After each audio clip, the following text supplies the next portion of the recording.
Hey everybody, we're live again. Welcome to day 2. Two is about balance. So this is about bringing in the energy of the 1, which was yesterday, which was like, boom, punch in the face, right?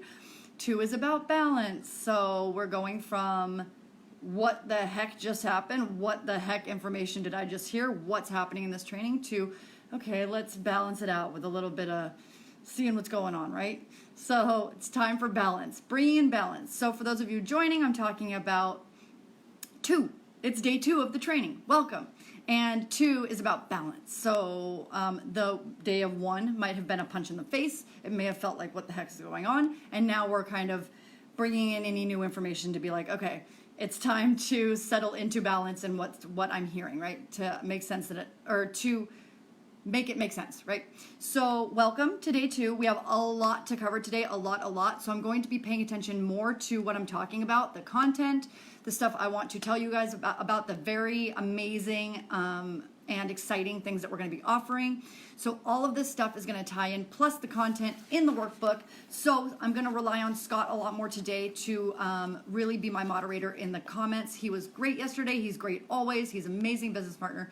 So give it up for Scott. Thank you. We all acknowledge you for being in the chat, supporting everyone, coming in with your comments and your support and links to this or that. So if you guys want a link to the workbook, if you don't have it already, it's best to have it printed out, but you can also get PDF filler and fill it out on your computer. But like we were talking about yesterday, some people are the kids with pens and pencils and papers. That's me.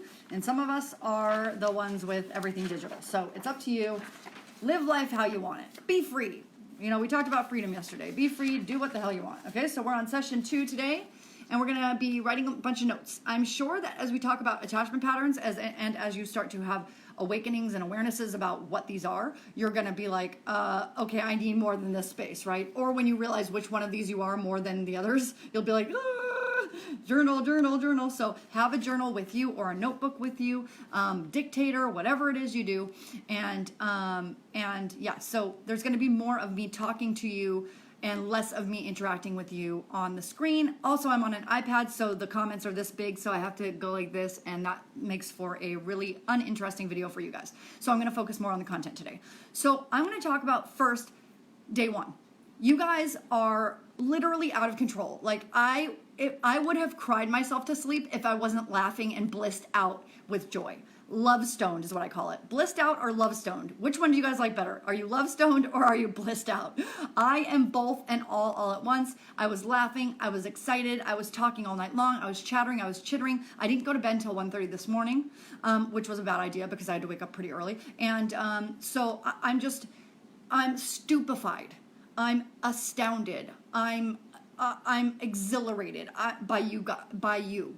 I want you to acknowledge yourself, give yourself a hug, kiss your hand, do a thing like this, go like this, do whatever, just give yourself some love and acknowledgement, because the way you guys showed up, not only on the video itself for day 1, but all of the stuff I've been posting, the recaps, the units, the workbook, the tagging you in things, the homework, all of the things that we've been doing, and you're just showing up and putting yourself out there and recognizing all of the patterns that you've been having in your life that you're breaking them right now. And I'm so proud of you. I just want to acknowledge how you're showing up. It's amazing. So there's a few things I wanted to talk about day 1 and day 2 and how we're moving through the course. So the first thing is letter to money. What takeaways did you have from the letter to money? What takeaways did you have from connecting to someone new? It may have been where you were like, oh, the letter to money, I've done that before. I already kind of know what my patterns are with that. I just want to kind of figure out what to do with those patterns. But really what really clicked for me was the connecting to someone that I've never connected to. It could be anything for you. So letter to money, connecting with someone else, also your 3 words. So at the top of here, there's a recap for yesterday that says on session 2, so we're on the session 2 in the workbook. It says recap from yesterday. In 3 words, what kind of relationship do you have with money?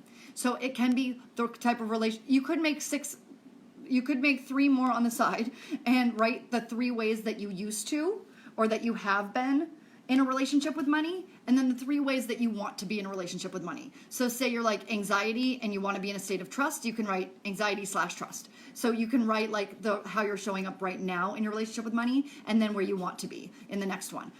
So so put down below in the comments. I want you guys talking, interacting with each other. So what were your takeaways from your letter to money? What are the 3 ways in which you show up in relationship to your money?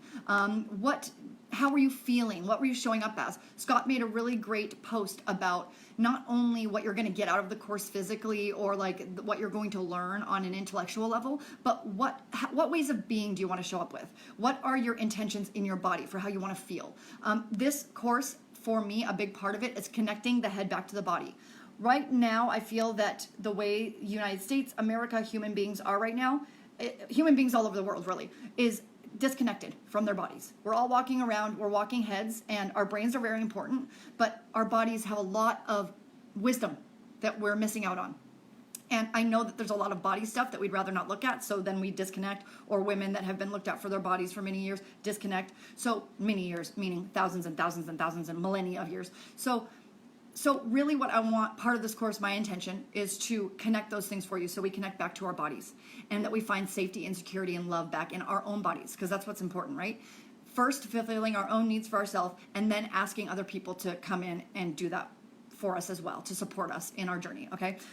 So we'll be talking about that in attachment patterns. I'll tell you what those mean in a second, but then we'll start talking about how to reattach back to safety, okay? If we're feeling detached or out of body, right? Okay, so next thing is, okay, so one thing I noticed in our day 1 video, as I went through and responded to all the amazing comments, and literally I was like, I felt so many emotions, I can't even, but it was just so much beauty and love and connection, and you guys showing up. So I could literally take an hour acknowledging you guys, so I'm gonna stop. But one thing I noticed is when I asked you for your intentions, a lot of people said, I want. Now, I want to make sure that when I'm saying these things and I'm like, sounds like I'm correcting you or coaching you, that you're not taking away any shame or like, oh, I shouldn't have done that, okay? And I know I'm going to keep saying that over and over again, because I think it's really important for us to be able to give each other feedback. Now, open feedback with like, you're showing up this way, and I feel like you could be a lot more powerful if you showed up that way. And instead of saying, sorry, I always do that, you could say, oh, okay, thank you, I received that feedback. That's very powerful feedback, and I'm taking that into consideration. I'm going to take what works for me, leave the rest, and and with that said, I am committed to this, and my intention is this. Or I heard your feedback, I understand, but right now I don't feel like that applies to me. I understand that that's your way of thinking about it, and let's talk through that if you want to. If not, you can walk away and make boundaries. But you can just taking feedback, as long as it's not toxic, and saying thank you for the feedback, instead of I did it again, or I always do that, or yep, once again. And we'll talk about that pattern also. But it's very important to claim your own shit, to claim your stuff, to be open to feedback, loving feedback, and say, okay, I'm going to take that into consideration. And yeah, you're right, I do, and I'm going to, so take it as a seeking, learning, curious vibe, as opposed to I always do that, okay? Because self-blame, self-shame is a very toxic energy, and it takes away from your beauty and your growth and your power and your brightness, okay? And the last thing that we want to do is do that, because you came onto this earth to be bright and shiny, okay? I noticed a lot of people, when we were talking about intentions, were saying, I want this. This is what I want in my life. I want. So I want to make sure, that I want to make sure, I'm committed to making sure that our words are very powerful. Our words are our wands. I heard that once, which means you're spell casting. When you say words to yourself or to other people about things, you're spell casting on yourself. So if you say, I always do that, you're literally putting a spell on yourself. This is my wand, hand moment. This is what I mean when I say you're putting a spell on yourself to stay in that, right? You're staying in that energy by saying, I always do that. If you say so, right?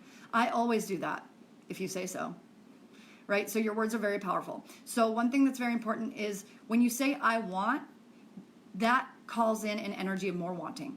So when you're on an energy of I want, all the universe says to you is, oh, she just keeps wanting. That doesn't mean it's going to come to you. It just means that it's going to give you more wanting. So if you're wanting something, then the universe comes up and meets you. So they're like, oh, this person really likes to want a lot. So I'm going to give them stuff to want more, because they seem to like it. They are always in that vibration. So I feel like that's what they want.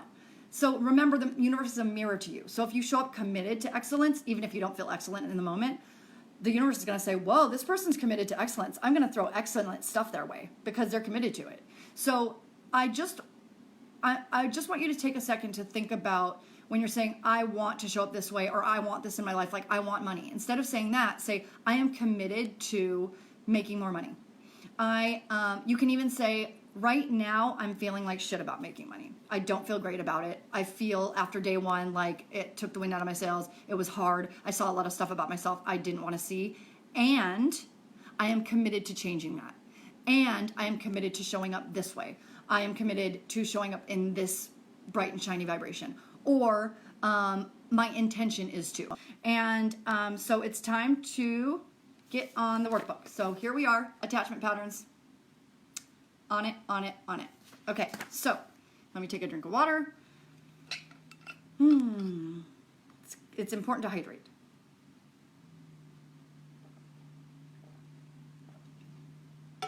Okay, I'm gonna try. I've been trying to go 45 minutes with these videos, but of course, there's so much amazing content. It's just like, it pours out of me, okay? So I hope that's okay. So, attachment patterns. All right, let's take a deep breath. Together as one. Okay, so when we talk about attachment patterns, what we're talking about is finding safety in our bodies, finding safety in our lives. A lot of us had issues in our childhood where we were either not taken care of, we were isolated, we were uncomfortable, we didn't know whether we were loved or not, we were supported sometimes but not other times, or we were downright abandoned. So there are things that showed up when we were children that have to do with our primary caregivers. Doesn't have to be parents, it could be grandparents, cousins, sisters, brothers, whoever raised you, whoever was your primary caregiver.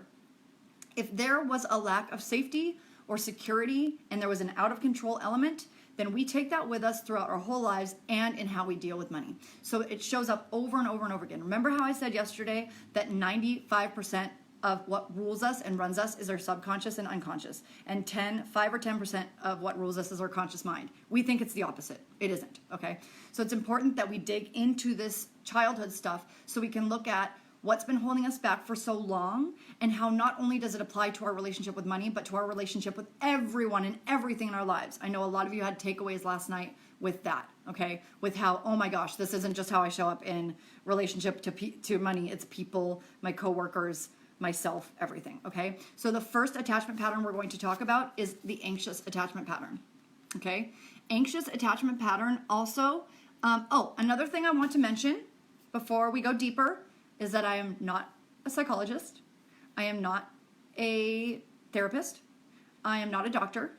So what I am telling you about attachment patterns is what I have learned over the years, okay? I want to make sure that I'm not, I want to take accountability. It's important to me, and I'm committed to taking accountability for the information I give you, and that we're all in this together, and that I let you know that I have no other certifications besides Akashic Records and a film school diploma, okay? So just want to kind of do that disclaimer in the beginning that I'm not here to diagnose you, but this is from what I have learned in my teachings, my learning, my own experience in my life. Just wanted to be really, really clear with that, so we're all on the same page. Scott can give you more information on that. He's really good at knowing how to speak that into existence and speak it out and really make sure that you guys know that I'm not diagnosing anyone or anything, and that I am a coach, right? I'm not a doctor, okay? So just wanted to say that before I bring up, because this attachment pattern stuff is deep stuff and there's a lot of science behind it that I don't know, okay? And I wanna make sure that I take accountability for that before I start talking about it. So anxious attachment style. Anxious attachment style can also be known as ambivalent. So you will hear sometimes psychologists, psychiatrists talking about an ambivalent attachment style. What this looked like in your childhood is they love me, but they don't. Or they love me sometimes, but they don't. Sometimes they're there for me and it's safe, and sometimes it's not. So it's causes anxiety, because what we want as children is love, right? But at the same time, we fear losing it. So if our parent or our caregiver is there, and then all of a sudden they're not, that has us lose trust in ourselves. It has us lose trust in our ability to feel safe and secure, right? So they love me not. It's this push and pull. It's an on again, off again, inconsistent love. So if you ever felt like you're loved and you're safe, and then all of a sudden you're not, or you don't know when they're gonna be there or when they're not, this causes anxiety, okay? This causes deep, deep anxiety because we long for love, but at the same time we fear losing it. So it's really, especially as a child, it's really confusing, okay? So if you are this attachment pattern, take a second to kind of breathe it in and find safety in your body. Put your hand on your heart and your tummy and just breathe and say, I know I'm safe right now, okay?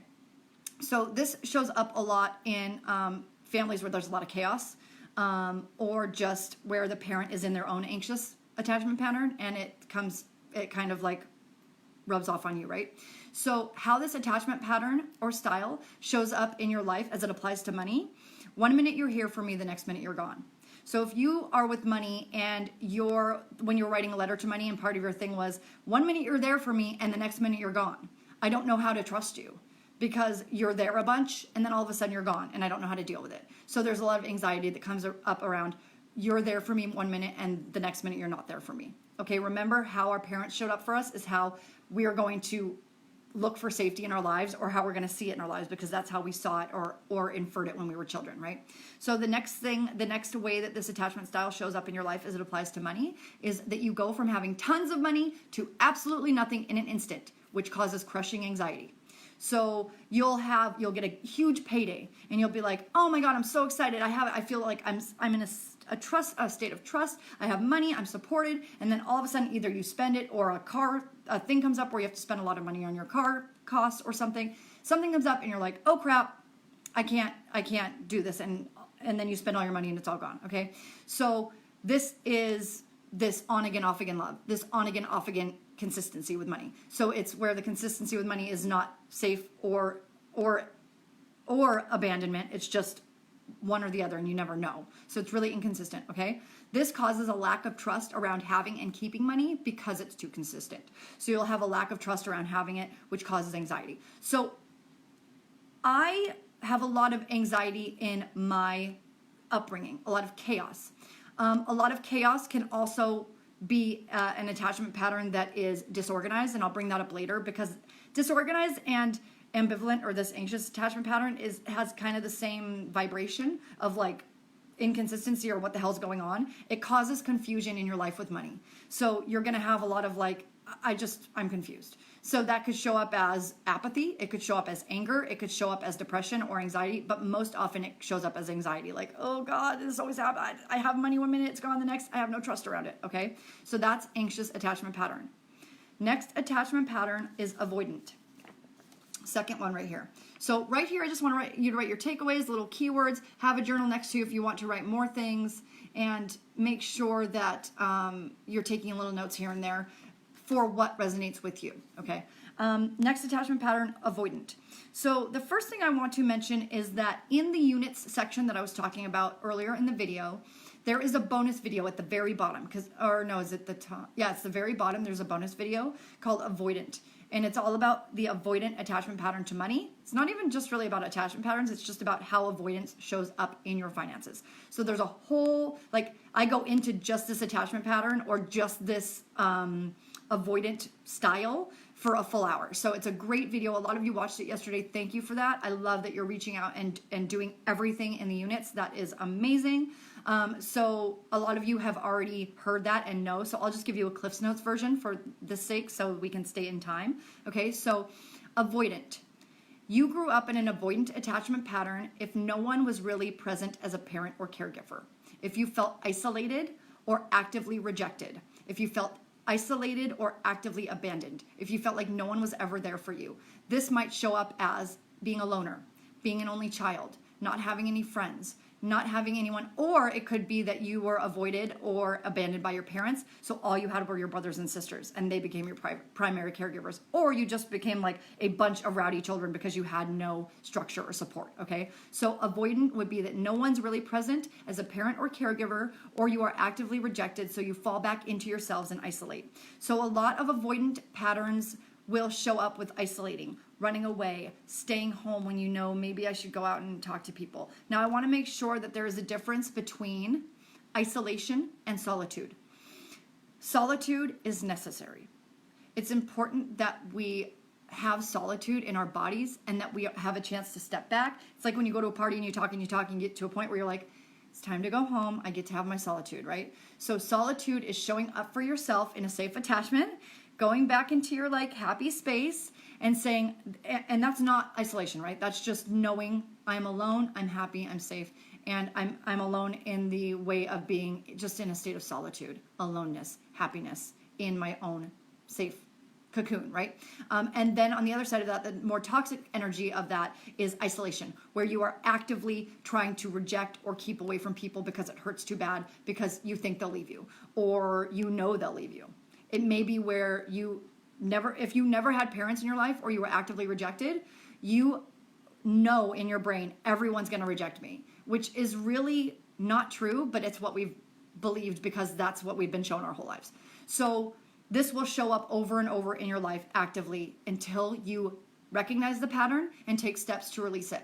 Now, Scott and I were talking about this yesterday. We had a little celebration call after day 1 yesterday, and we talked about how, I know yesterday I was saying that the patterns in our lives are coming up right now in this program, in this training, to be released.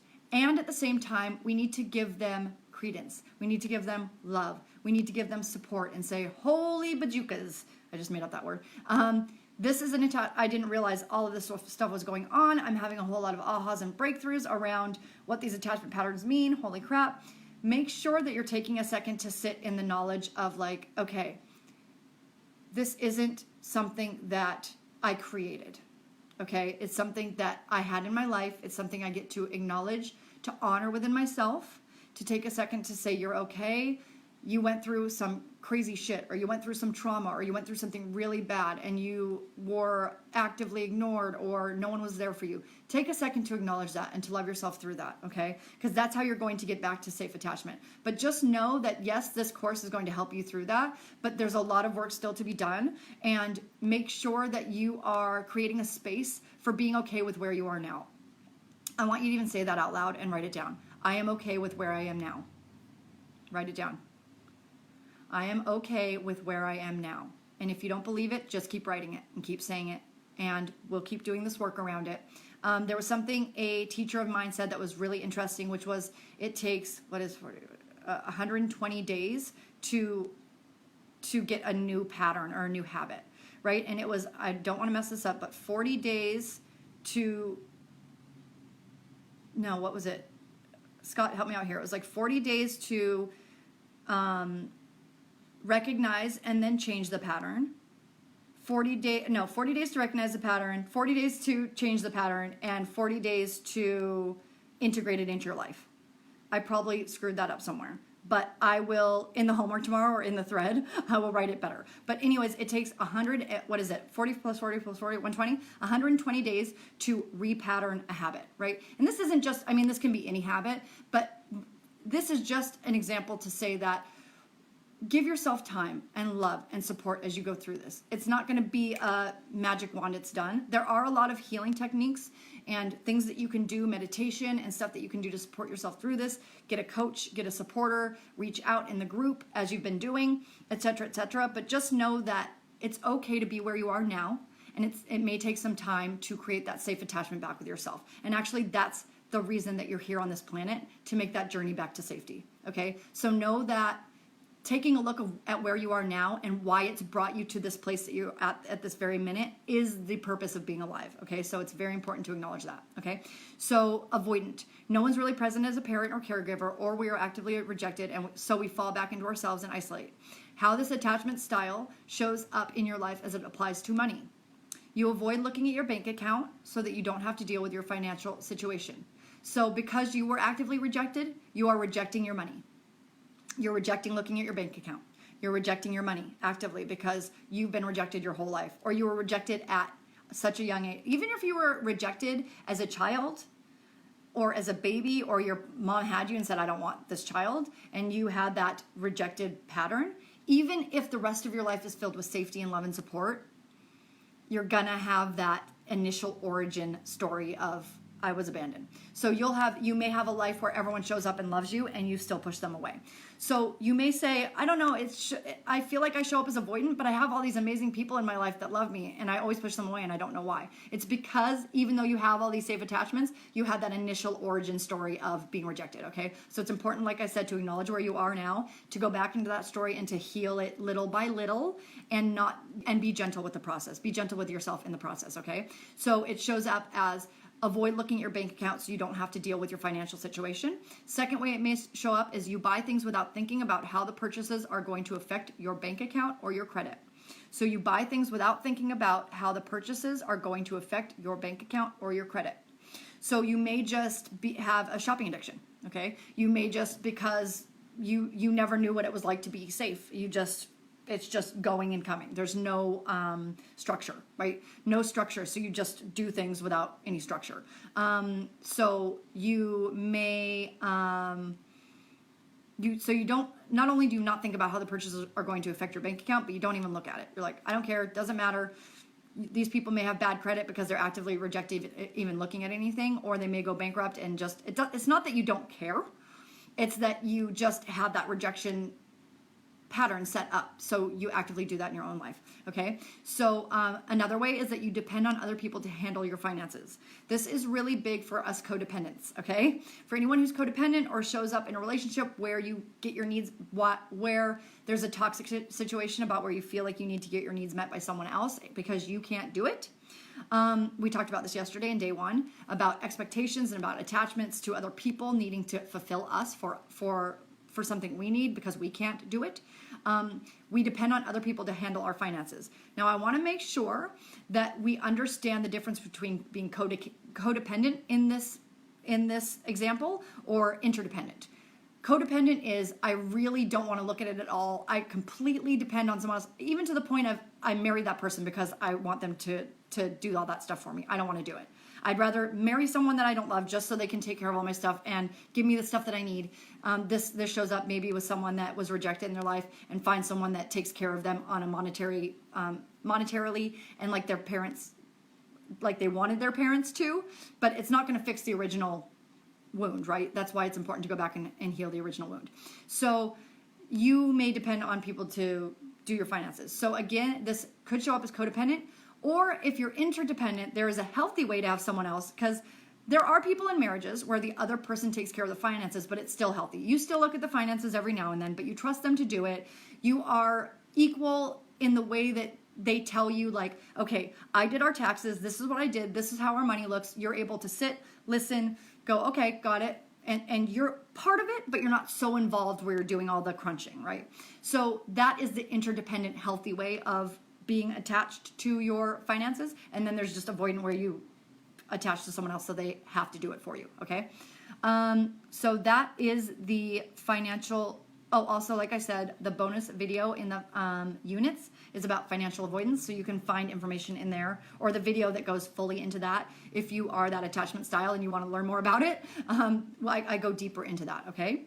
All right, so disorganized. I'm going to take a second because this is my attachment pattern, and it is a doozy. So they're all doozies, but disorganized, and I'm going to be really vulnerable in this one because I'm going to tell you part of my story, which is the disorganized attachment pattern. So you will see this on the third down here. We're on the third one, disorganized.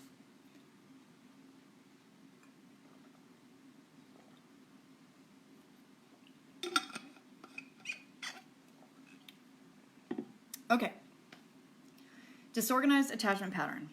This is the most confusing and disorienting of all the attachment patterns. I also want to mention that some of you may be like, I'm all these damn attachment patterns. Yes, we all have pieces and percentages of all of these. As I'm reading these, I'm like, I do that for all of it. But we usually have one that's more prevalent in our lives. For me, disorganized is more prevalent. I actually believe that anxious was mine because I show up very anxious and in my nervous system. I've done a lot of work about showing up more grounded and in my body than I did before. Because before I was just, and I was in my head because I was in survival mode. So if you know, or you're one of those people that's always like this and always in survival mode and you just talk a lot and you don't know why and you're because you can't slow down, because if you did, you'd have to take a look at yourself, and that's too painful. That's how I was. Okay, so I always thought, oh, I must be anxious because I'm always in my anxious body. But when I read about disorganized, I'm like, okay, because anxious attachment pattern and disorganized both may show up as anxiety in your body, or just anxiety in the way you talk or show up, chaos in your body, or feeling like I'm always itchy or tingly. It can even show up in your skin. So we have allergies, inflammation. That's a whole other topic about how it can show up physically in your body, how trauma and attachment patterns could show up physically in your body. I am so sensitive to the point where I will itch and scratch really bad because of my disorganized and anxious attachment patterns. So I've done a lot of work with my diet, grounding myself, drinking a lot of water, doing meditation, and doing just grounding methods, right? So disorganized is the most confusing and disorienting of the attachment patterns. We perceived our parents as scared or scary. I want you to write this down in disorganized. We either perceived our parents as scared or scary. This is really, really heavy because scared and scary are two very different energies, one would think. But if, for example, my dad. In my life, my dad would show up I would never know when he walked in the door if he was going to be screaming, like just this, like about the day, I stubbed my toe, everything is a mess, like I had to fire this guy, I need a beer, like, God damn it, motherfucker, like everything was, I just didn't know whether it was going to be him screaming or him coming in the door like, everything's great, oh my God, like, ah. So it was either I'm like scary or also scared. So a lot of parents that carry over these attachment patterns that are disorganized attachment pattern were scared in their lives, or they were scared of their own parents, so they showed up scared to you. So they may show up as scary, or they may show up as completely scared or in pain. And as a child, you don't understand what that means. You just feel it in your body that, oh gosh, my parent is like in a pity state or in pain, right?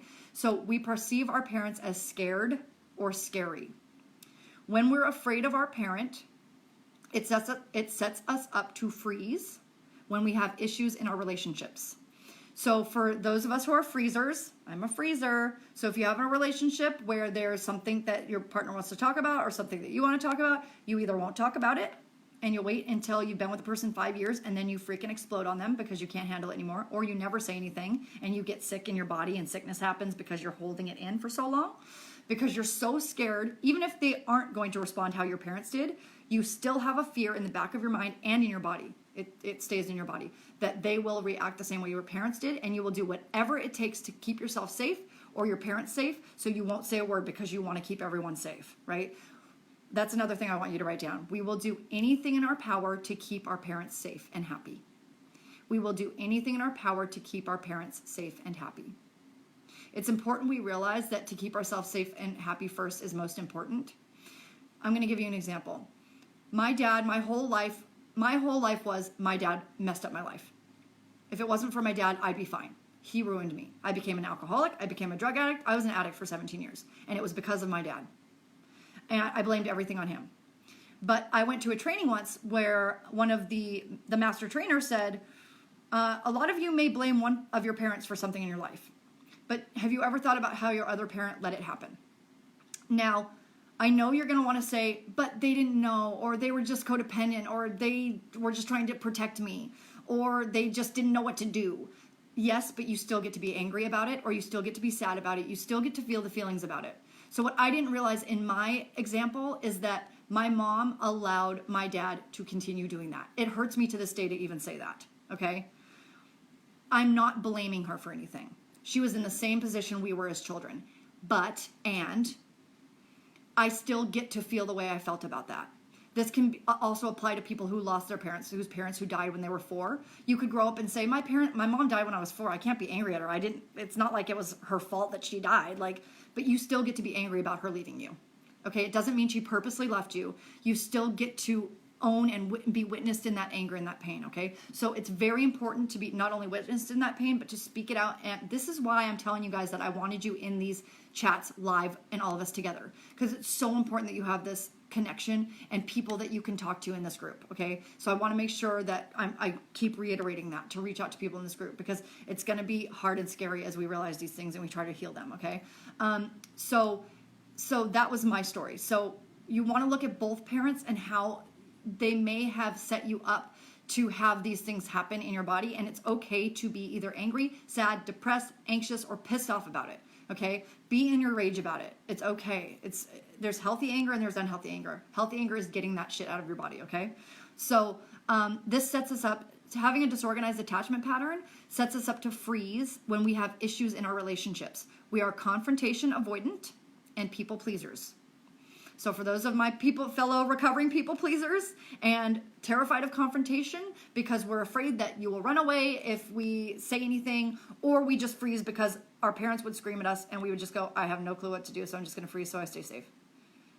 Okay, that's disorganized. How this attachment pattern shows up in my life as it applies to money, this is one way. 1 minute you're happy and secure, everything's great. My life is like so good, like I have money in the bank, I'm just killing it in my job. Like all my friends, like I have great friends. I go out. I don't drink too much, but I do drink and have fun. Like I have a good balance with that. I'm healthy. Like I feel really good in my body. And then the next minute you're in a hole of despair and you feel like you'll never make it out alive. Literally, you just switch on a dime from I'm safe and everything's fine to someone walks in a room and says, hey, you're frozen. All of a sudden you're in your child body and you are like, something happened, I have to hide. So you go from happiness and joy to complete despair, I'm in a hole. I can't get out, okay? So that's one. And what this causes is sometimes it can be victim, right? I'm the victim of this, which shows up as what we call learned helplessness.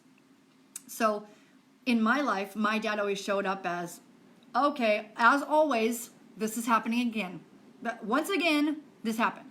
And this is from anything to someone dying to I stub my toe. Yep, everyone in my life dies. Everyone leaves me. As always, it always happens to me. You know, I got to get a beer or do whatever, you know. It's just, everyone does this to me. It's always happened this way. This is how it always is. I'm always the victim, right? So you show up like that or here we go again.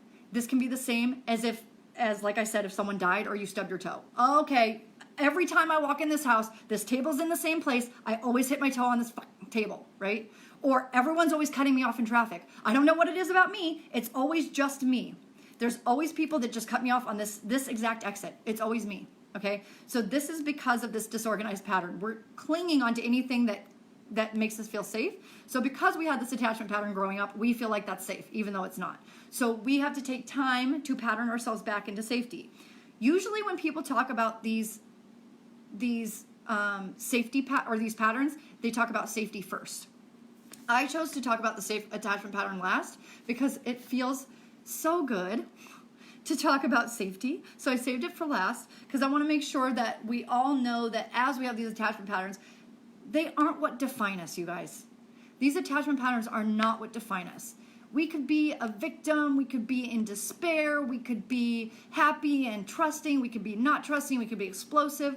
And those are just all masks that we wear. They aren't our true nature. They're things that we become.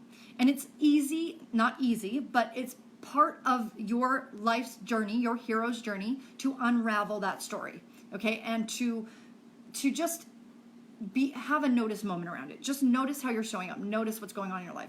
It's okay. Again, I want to make sure that we know that it's okay to show up how we show up in our bodies, however we show up. And if it's messy, if it's crying, if it's snot coming out of our noses, if it's a tantrum on the floor, if it's screaming at someone we love and then being like, I'm sorry, everything. It's just, I'm learning about attachment patterns, or I'm learning about how I'm showing up, and I'm really trying and just really showing up for yourself and being gentle to yourself, and knowing, like every night before you go to bed, have like a ritual where you say, this is how I've been showing up. I didn't know it had anything to do with my parents or what was going on. Now I get where the attachment patterns and may be showing up in my life.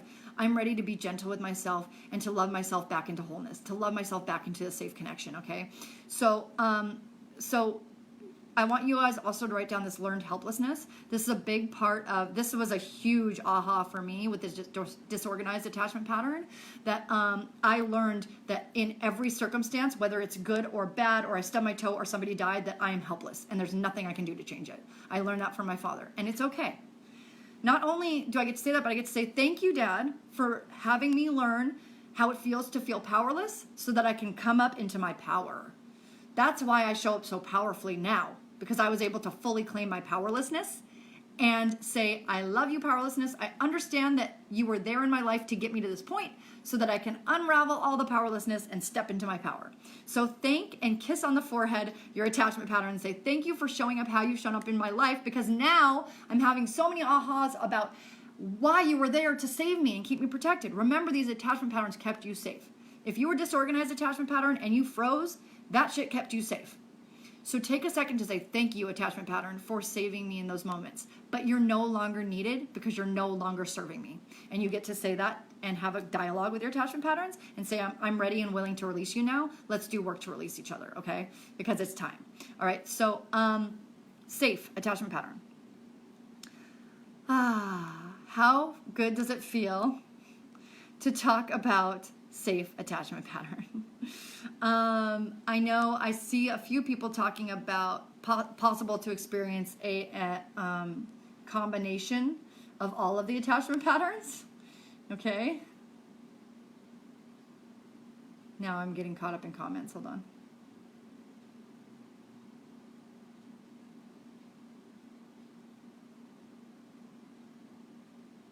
Okay, I see some people are getting support in the group.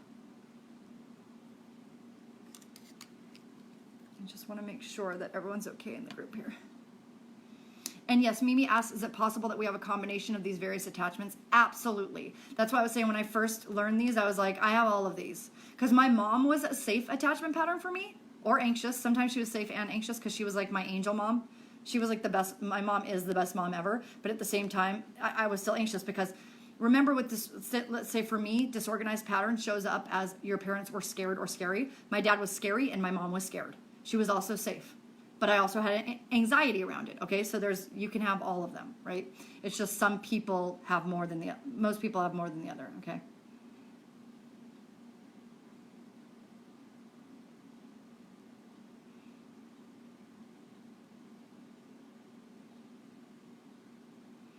Okay, yeah, can you guys step in? I'm going to, because it's already 5:50, I want to make sure, or we've been 50 minutes in, so I want to make sure I respect your time and don't go too much over. But we have Precious in the chat is saying, I get really frustrated with these kind of trainings because I don't feel like any of these patterns or behaviors apply to me. So I already feel like I see other people responding below. So if there are people in the group right now that are like, I don't know what my attachment pattern is, and it's so that may be Precious when you say that, like what are your words saying when you say this never applies to me? Could that be victim? Could that be disorganized because or learned helplessness? Was there something in your life where you learned like this never applies to me? See, like always, none of this stuff applies to me. That could be attached to disorganized or not feeling like, or feeling that learned helplessness. Poor me. Like, see, this always happens. I don't know if that lands for you or not.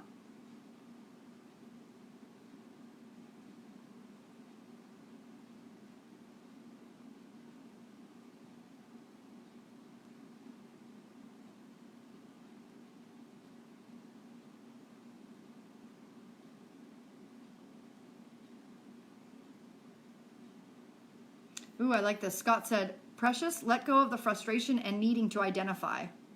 So you don't need to identify with any of these at this time. Let this stuff sink in. And also, like I said, we're in this group to connect and to reach out. Yesterday's homework was to reach out to someone you don't know. So Precious, maybe take a second to like sink into your internal guidance and find someone in the group that really what they say, just something about what they say like makes you think, maybe I need to talk to this person, and just reach out to 5 people in the group and ask, just say I'm having trouble. This actually happened to me when I learned attachment patterns and I reached out to Scott. This is how I first met Scott, because I was like in the group that we were in. This is funny, Scott. This is hilarious. Maybe this is why this is happening. But in the group we were in, I was like, I don't understand attachment patterns because my mom was safe and my dad was anxious.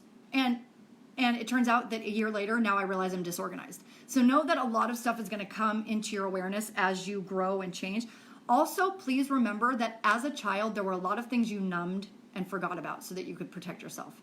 So there may be memory holes in your memory because you supported yourself, because if there was any loss or any kind of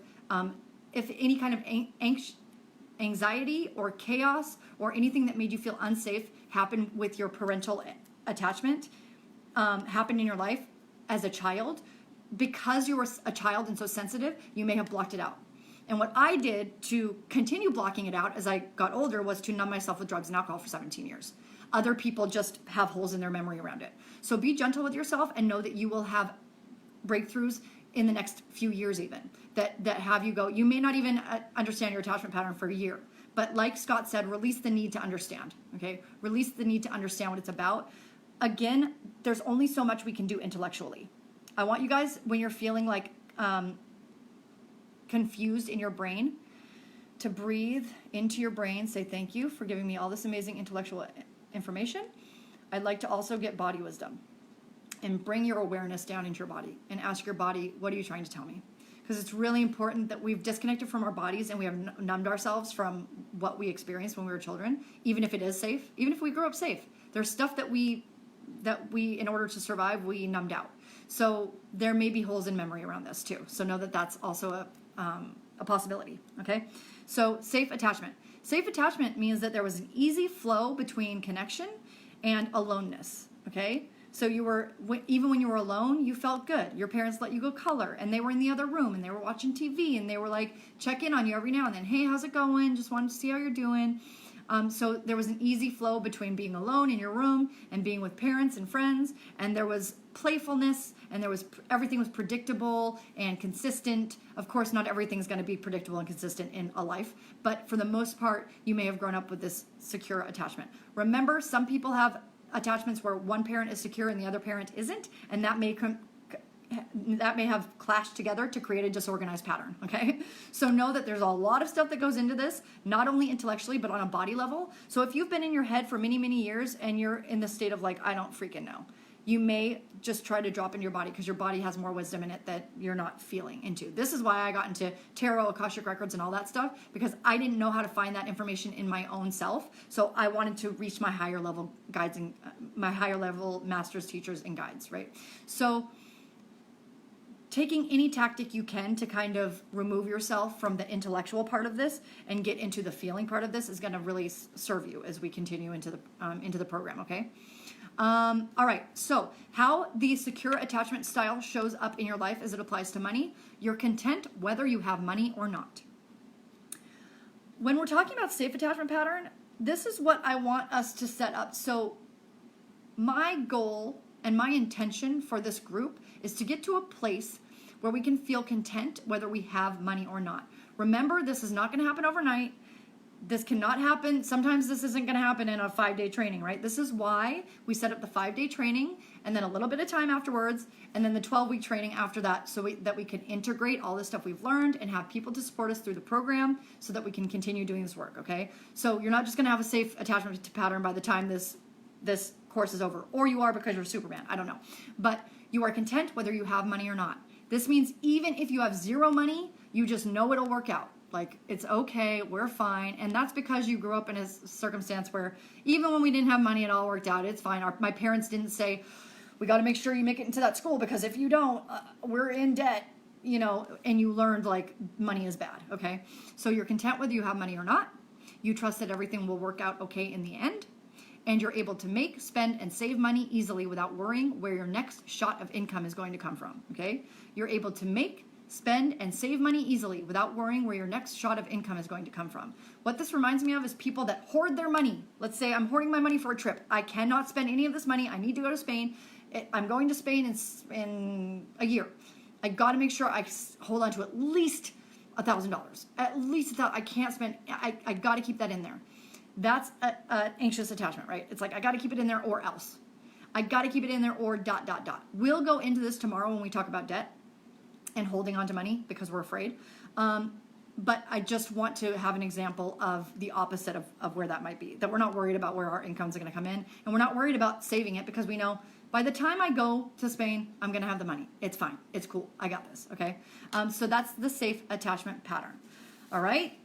Let's take another breath because this is a lot of very, very in-depth, a lot of, the word sacred just came to me. So not only is this very deep, very heavy, just new information all coming in at once, confusing, it's also sacred. It's sacred to understand where we came from, where we're going. It's sacred to understand our hero's journey and why these things happen to us to happen for us, right? So taking it from happening to us to happening for us is very important. So on the next page of your homework or of your workbook here, we have the key takeaway, okay? Next page in the workbook. Key takeaway. Our key takeaway is you treat money, so treat goes in here. You treat money the way your parents treated you. You treat money the way your parents treated you/money. So however your parents treated money or however your parents treated you, whatever resonates with you the most is how you're going to take that into the world and how you're going to treat yourself, other people, relationships, your coworkers, and your money. So the good thing is, the positive side of this is that when you have one through line throughout all of it, it affects everything. So when you start to make one crack in the brick, you're making a crack in everything, okay? So when it feels overwhelming, know that if you just make one step toward healing, it's not only gonna make a step in healing your relationship with your husband or wife, it's also gonna make a relationship in healing your money, your relationship with yourself, your relationship with God, your relationship with anything in your life, okay? So know that because when I first started doing this work, I felt like I'm completely stoned in, I'm in a chimney. That's what I felt like. When I first started doing this work, I felt like I was completely in concrete. And I was like, there's no way I can get out of this. I am emotionally blocked and I'm screwed forever. I don't know what to do. And it really helped me to think, I'm just chiseling away with that, like the hammer and the dink, dink, dink on the wall, and one crack at a time. And that one crack is going to open up a whole brick, right? You pop out the brick, all of a sudden you can see, ooh, I see a little bit of visibility, right? Then one more brick falls out, one more brick falls out. So know that as soon as you start doing this work, little tiny work, everything will start to fall away easier, okay? So that's the key takeaway here, is that you treat or have treated money the way that your parents treated money or the way your parents treated you. So there's more we'll go in tomorrow with that around debt and how we were patterned and how we took on the beliefs that our mom and dad took on. For instance, if you fell down and broke your arm and the first thing your parents said was, I can't afford this, what you learned was, money is more important than me. What you learned is, money is more important than my humanity. Hell, money's more important than me living. Money's more important than me fixing a bone. They'd rather hold on to money than help me. So that sets up something in your life that I have to hold on to money anytime I get it, and I can't spend it even if I break my arm. So we have a lot of people that neglect themselves because they don't want to spend any money on themselves because their parent always said to them, we don't spend money unless we really, really need to or have to, okay? So just take a second or not take a second, but I want you to take tonight to think about attachment patterns, and not only how they show up in our lives, but how our parents' beliefs about money show up in our lives. So you might want to do this. So this brings us to the homework, right? What is your primary attachment pattern to money and why? And I left you a little thing here, but I'm sure you're going to have more pages of journal writing. What is your primary attachment pattern to money and why? Or you can write out each attachment pattern and how that shows up in your life. Or, precious, you can write out why you don't think this applies to you at all, or where you may have gone numb or had holes in your memory, or who you can reach out to support you with this. Remember, it happened to me. It happens to a lot of people when we hear all this information. Try to get down into your body and listen to your body wisdom. Do a meditation. If you're getting confused and chaotic in your head, get away for a minute, right? Do the opposite of what you think you need to do. Take a nap, go meditate, go take a bath. Do something that's the opposite of what you think you need to do. If it feels like it hurts or it feels like you don't want to write out all of this stuff because you already have a lot of stuff going on in your head around what you've just learned, then just take a bath instead and don't do the homework, okay? And when I post the homework thread, if you're trying to get the scholarship and you want to do homework, just say, instead of doing homework, I did a bath for this, and this reasons. I did it so I would feel safe in my body. I did it so I could recreate a safe connection with myself and know that I'm loved and supported, whatever it is. Also, writing down your primary attachment pattern to money and why. So like I said, you can write the primary one, you can write all of them and how they may apply to your life. You can write out how you need support, reach out to other people. So you can do this homework in a number of different ways, but I just put that there as that's really like the biggest takeaway I want you guys to have. Also, if what your primary attachment pattern either doesn't resonate with you or whatever, if you think about the key takeaway, which is you treat money the way your parents treated you or the way your parents treat money, I want you to take a second to write that statement down at the top of your homework. And just, if you don't, like I said, if you don't resonate or you don't want to write about attachment patterns because that's too much right now, just write about things in your life, how your parents treated money as it applied to you, okay? And see how you may be able to make some connections between that. Okay, we did it. Day 2 on the books. I hope I didn't talk too fast. I know that this is a lot of information. This is a lot of really, really heavy. There are people, doctors, psychologists, psychiatrists that do year-long programs on this, on attachment patterns alone. And we're doing it in one day.